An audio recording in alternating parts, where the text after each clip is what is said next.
Hey friends, and welcome to the first YouTube video on the Dreamy Acres YouTube channel. Today I wanted to do a little bit of an unboxing and talk about some of the seeds that I'm growing for this year and how or why I decided to buy those seeds and from who I bought them from. So today we're going to be talking about the seeds I bought from Baker Creek and Johnny's. I received both of their seed catalogs in the mail for free. You can go to their website and request a catalog every year. Sometimes I just like to flip through them and look at some of the pictures in their catalogs and just read some of the descriptions to give an idea of what I might want to grow, or like see some new things like, I don't know, peas, pea flowers, just read through while we're watching TV, and it's a really nice idea to get some new ideas. Baker Creek also has the whole seed catalog, which includes, I think, all of the seeds. It says it's the world's largest seed catalog, and my mother-in-law bought this for me and brought it over. And it just has some of the most beautiful pictures and fun varieties that I've never heard of. Like wasabi radishes, how fun does that look? And like long beans. So I just find these really fun to have for reading around the house and getting some new ideas. So that's where I started, was looking at the seed catalogs, and then I also was looking online at their websites, especially when I was going to place my order, which I did online. So I haven't even started unboxing. I literally just opened up the envelopes and was about to start unboxing. So this was the packaging from Baker Creek with a little pull tab, and then it's got a cute little envelope with the pink Chinese celery on it, which is so cute. So we'll be opening that. And then I had gotten a box from Johnny's because I ordered a soil blocker as well. I had gotten the little mini soil block, which is a 4x5, so 20 mini soil block for Christmas. So that way you can press the soil in, and then you push the soil out and then plant your seeds in the soil blocks. And I knew that this was going to be good for starting seeds, but I was gonna need to size up. So when I was close to getting free shipping, I threw in the next size up from this guy. So I'll be pulling that out now. So they just have all paper packaging, which I love. It's got my order in here. And then my seed packets. Johnny's seed packets are really minimal, but I love that they have a germination test on them for the lot. So when you go to buy it, you know that the seeds are good, which I really appreciate about this company. Sorry for the noise.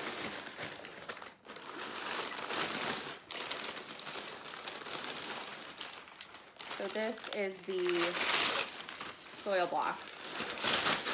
Woo. Okay, so this is the next size up of the soil blocker, and you can see it's a little bit bigger.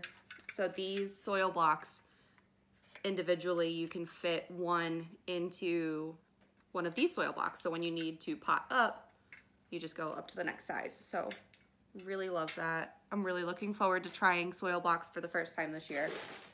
So that'll be really fun. So let's just jump into the seeds. And I am gonna start with the Johnny's seed order and just kind of go through. I'll be reading off of my computer and reading you guys some of the descriptions as well, because I find that helpful, and I don't have any pictures to show you, so I'll be probably throwing a picture up on the screen. And let's just go ahead and get started with my Johnny's order. So I ordered the Red Flame Organic Cayenne Pepper Seed, the seed packet. It says there's 25 seeds in one of these packets. And I got these because they're prolific. It says they dry quickly to a crimson color for eye-catching presentation, sweet, hot flavor, thin walls, big, productive plant, outperforms Red Rocket but matures later, and widely adapted, fruits are longer. And so I thought this was gonna be a really productive plant, and I wanted these peppers to be able to dry and then grind up because we have quite a squirrel problem. And I thought I'll just grow my own hot peppers and then grind them up and sprinkle them on my plants myself rather than buying it. So these will mostly be for pest deterrent, but still fun to grow nonetheless. And then the next pepper that I got is a Cupid organic bell pepper, and there's 25 seeds in a packet again. And their fruits are blocky to slightly pointed, snack size, averages 2 inches by 1 3/4 inches, and are sweet when red. Large, well-branched plants protect the fruits from sun scald. And I bought this one because I thought it would be really fun for us to have a smaller bell pepper to just use for like breakfast. We like to make a lot of like breakfast scrambles and throw a little bit of pepper in, but we don't normally use a whole bell pepper. So that way my husband can go outside and just grab one pepper when he wants to make his breakfast or like have a snack or something. So that's why I got that. I thought it would be a fun change up of peppers. We just really like growing different kinds of peppers, and this was one that we get. The next pepper I got was the Goddess banana pepper. It's a hybrid, and there's about 25 seeds in a packet. They're long, thin-walled, smooth fruits that are born to large plants. They're 8 to 9 inches long, which is pretty decent size. It says that they're thick-walled, but I find that banana peppers are relatively thin-walled compared to bell peppers, and they mature faster. So that's why I had picked these. I just don't end up getting a lot of bell peppers usually, and I think that the banana peppers will grow quicker and we'll be able to use them faster. We are growing other kinds of peppers as well, but I don't know. I just thought it would be fun to throw something else in there.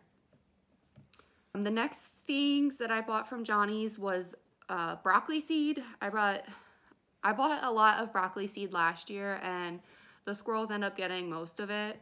So I kind of thought it would be fun to get like a broccolini. It's still called a broccoli. I didn't know if you knew that. When you go to shop for a broccolini, it's more of a tender stemmed broccoli. So what I got was Melody, a broccoli seed that is a tender, flavorful mini broccoli. The florets are tender and sweet with mild flavor, can be transplanted like other mini broccolis directly sown at 4 to 6 inches in a row, and it's the earliest mini broccoli. So I just thought this would be fun to grow. It says that it's a more vigorous plant and higher yielding, and there's 100 seeds in a packet. So that's quite a lot of seeds, but we eat a lot of broccoli, and I really want to find something that's going to work well for us, so that way we can cut down on our grocery bill and just grow more of the things that we enjoy.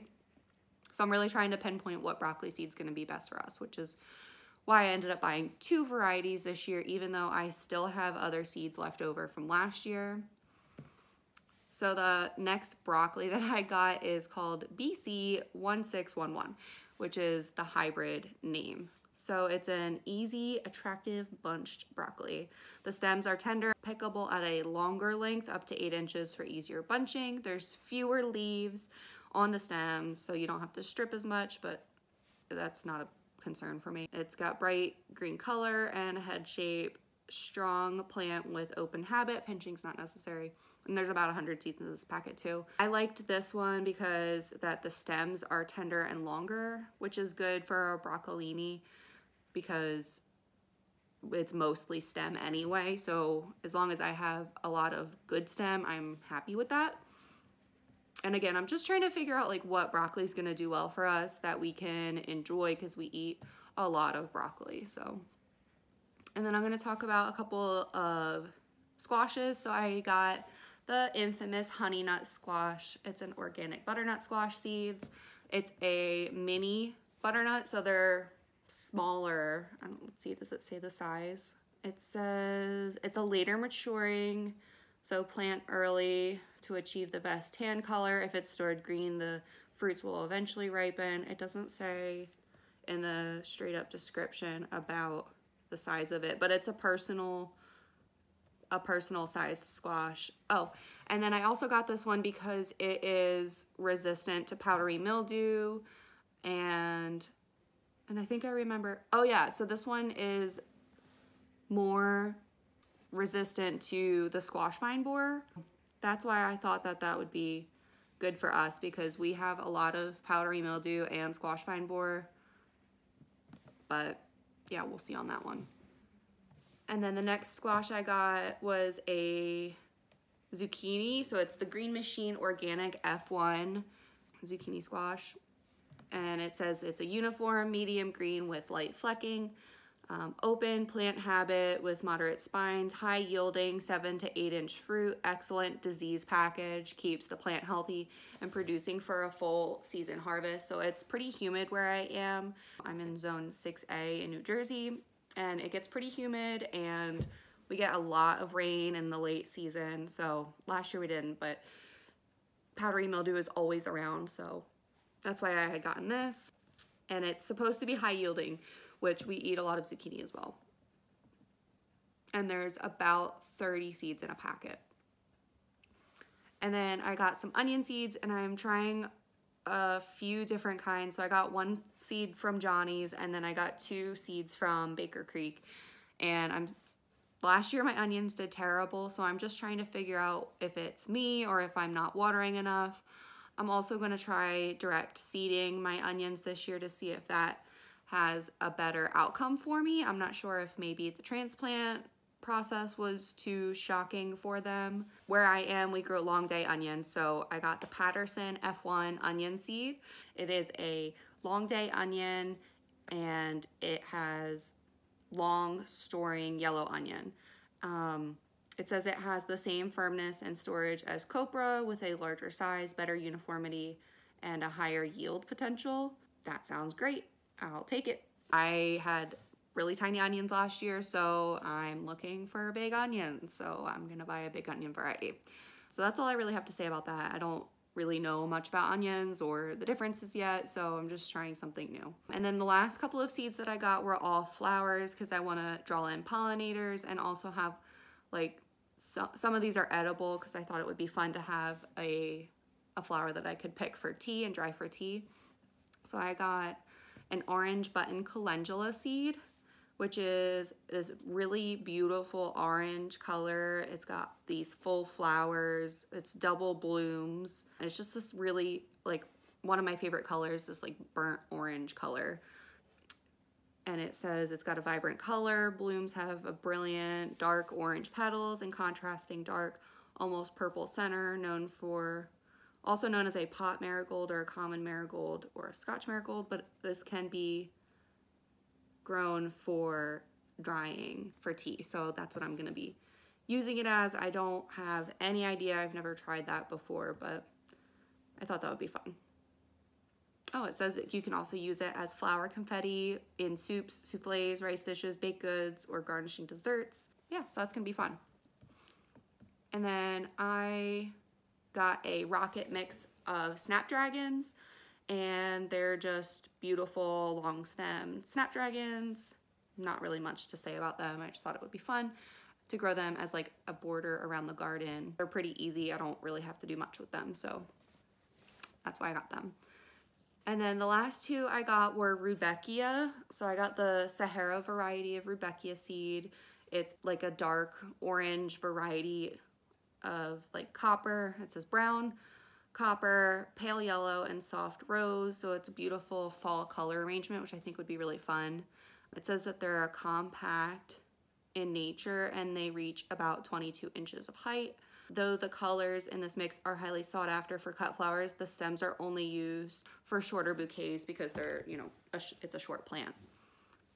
So I thought that would be fun. And then the other Rudbeckia I got was the Rudbeckia triloba. It's a densely branched productive filler. So it's got these really long wispy stems and these bright yellow and dark center flowers. They are profuse blooms of adorable 1.5 to 2.5 yellow flowers with small black brown centers. I just thought they were so fun. They kind of look like an itty bitty sunflower, and it would just be really fun to have those around for picking or for pollinator attractors. It also says that they're a wildflower and tolerate most conditions, including drought, which was really important for me this year because last year it was so dry. We barely got hardly any rain, and I thought that would just be really fun. And now let's talk about my order from Baker Creek. Let me get a drink of water. So my order from Baker Creek, I got about the same variety of things, like some vegetables, some flowers. I didn't necessarily need this, but I thought it would be fun. I don't know that I really needed any of these things from Baker Creek, but let's be real, seeds are fun. So I got this orange hat tomato, which is this micro tomato. It's like the most adorable little thing. It says it just reaches 6 to 9 inches tall, which is like so small, so itty bitty. I just had to have it. I thought it was gonna be so cute. So it was kind of expensive. So the seed packet says it's a minimum of 10 seeds in the packet for $5, but it's a micro tomato. It's gonna be so adorable. So I thought that would be really fun to like give to people as gifts. I always give my mother-in-law started seeds for Mother's Day. I just thought that would be really fun. So this cute little orange hat tomato is the first thing I got. And then I ordered 2 different kinds of mustard for my dad. My dad really likes mustard greens. So I had ordered the Southern Giant curled mustard greens because he really liked those last year. It's 50 days, large upright plants with crumpled leaves that have delicious mustard taste. Slow to bolt, which is great in New Jersey because it just gets really hot here. It's an old heirloom from the southern US. It makes mighty swell mess of greens. So we really like to grow those and cook them down. So that'll be fun. And then the other variety I had gotten for him was the green wave mustard, which is a 50-day variety. It's also a curled mustard and stays tender, good size. The plant reaches up to 2 feet. I don't really have much to say about this. I got it for my dad. So he'll be excited, I think, to have both of those. And then one other thing that we had seen together, my dad and I, when we were looking at Baker Creek website, was the melon mango, which is a vine peach. And I had never heard of this. I just thought that sounds really interesting. It says they're delicious fruit for pies, and it tastes like honeydew and peach when cooked in desserts. It's about a 3-inch fruit, so maybe like the size of a lemon. Oh, and it says it's the size of a peach, with a yellow rind and fruity tasting white flesh. It's very popular in Victorian times for making sweet pickles, pies, and preserves. Developed in China and introduced to America in the 80s. I just thought it was like so unusual. I had never heard of it. It looks delicious. I love peaches. My dad loves mango. I was like, we have to try this and figure out what this thing is. So it says there's a minimum seed count of 15 seeds per packet, and that one was about $3. So the next one is a shallot. I thought, since I haven't had much luck with onions, why don't I try a shallot? I don't really cook with shallots that much, but we do use a lot of onions. I don't know. I just thought it would be fun to try something different. I'm really hoping that I can up my onion game this year. So this is a Zebron onion shallot. I don't know if I'm pronouncing that wrong. It's a gorgeous heirloom French echelon or banana type of shallot. Yields plump, long, torpedo-shaped bulbs. Bulbs are brown, tinged with pink. Flesh is very mild and sweet. Large yields may be had starting the first year from an early planting. So we're going to be planting early. I just thought it would be really fun to try that since my luck with onions has been poor. And then I did order 2 onions from them as well. So I got a Brunswick onion, which is a red onion, and it's a long day. First offered in 1870. Brunswick is a deep red to purple flattened type, usually very mild and sweet. I really like the red onions for like raw eating. They're really good in like bruschetta or in salads. I like to make like a tomato salad with a little bit of onion. It's good in like tuna or chickpea tuna or egg salad, or I don't know. I just really like the red onions for raw eating. And then the next onion I got honestly got me on the picture. It's the Alyssa Craig onion. I might be saying that wrong. Another long day. the picture is just like this massive onion with this child, and I just thought if this onion is really gonna be that big, then that's what I want, because my onions are so tiny. So it's a well-known globe-shaped heirloom onion that reaches a really huge size. About 5 pounds is rather common. The skin is pale yellow, flesh is mild and sweet, so is recommended for fresh use, not storage, which is fine because we got that other onion from Johnny's, which is going to be our storage onion. So yeah, I don't know. I just want big onions, so I'll do whatever I have to do to get big onions. And then the last like vegetable that I had bought was a lettuce leaf basil. I have been wanting to try this for a couple of years, but I've never had any reason to buy it. I just love basil. We use a lot of basil here. I thought it would be really fun for like salads. It's supposed to be more mild than like the typical Genovese basil. It says they're Jurassic in size but mild in flavor, making lettuce leaf basil incredibly versatile. It's a sweet basil, just a bit more subtle than the Genovese.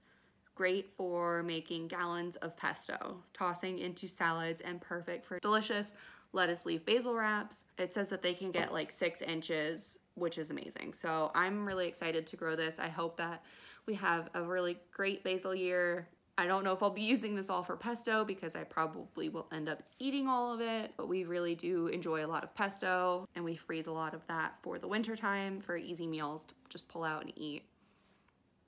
And then the last 2 things that I got were flowers. So I got a Scabiosa zinnia, which is an annual vibrant mix of summery colors in a cupcake flower form.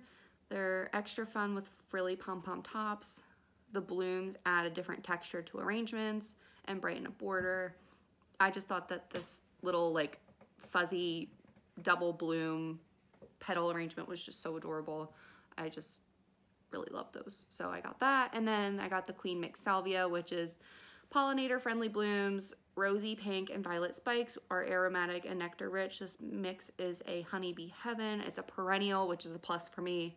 I'm trying to fill out all of our borders. I think the salvia will be pretty resistant to the deer, but I don't know yet. So I'm gonna do a trial and have some out in the yard and see if the deer leave it alone or not. And then it says it tolerates poor soil and loves full sun. So along the side of our house, we don't irrigate anything. So I think that will be ideal for growing out in our side yard. And then I think this is also edible. I'm gonna have to do some more research, but there are certain types of salvia that are edible, and I would like to try to dry some for teas. So I will have to do some research into this just to make sure. I don't want to tell you guys some misinformation. So don't eat it if you don't know, but I'm gonna add that to my homework to figure out if I can eat that. But those are all of the different seeds I got, and that's kind of some of the reasons why I ended up getting those. And now that's not an exhaustive list of what I'm going to be growing this year. I do have a bit of a seed collection, so I've got lots of seeds that I had bought over the past couple of years. I also have some seeds from my dad that he had been saving and seeds that I had been saving. So the new seeds and the new varieties that I'm gonna be growing this year, but it's not an exhaustive list of everything that I'm gonna have. I hope you guys enjoyed this video and like hearing about some of the rationale about why I bought some of the seeds that I did, how I kind of went through my process starting with the seed catalogs and then looking online through the website and just kind of comparing some of those different attributes and why I decided on some of the varieties that I did. Let me know if you guys have grown any of these varieties and if you had any success, or let me know if you're growing them for the first year as well. If you have any tips for growing onions, please let me know, because I am desperately trying to grow onions this year. And I don't know what the trick is. So again, I'm gonna try direct seeding this year, and I am hoping for better luck. But anyway, that's all I have for you guys today. Thank you so much for joining me, and I hope I'll see you soon. If you like this video, please like, and if you want to stick around and check out what's to come, feel free to subscribe. I would really appreciate the support, and I hope to see you guys soon. Bye.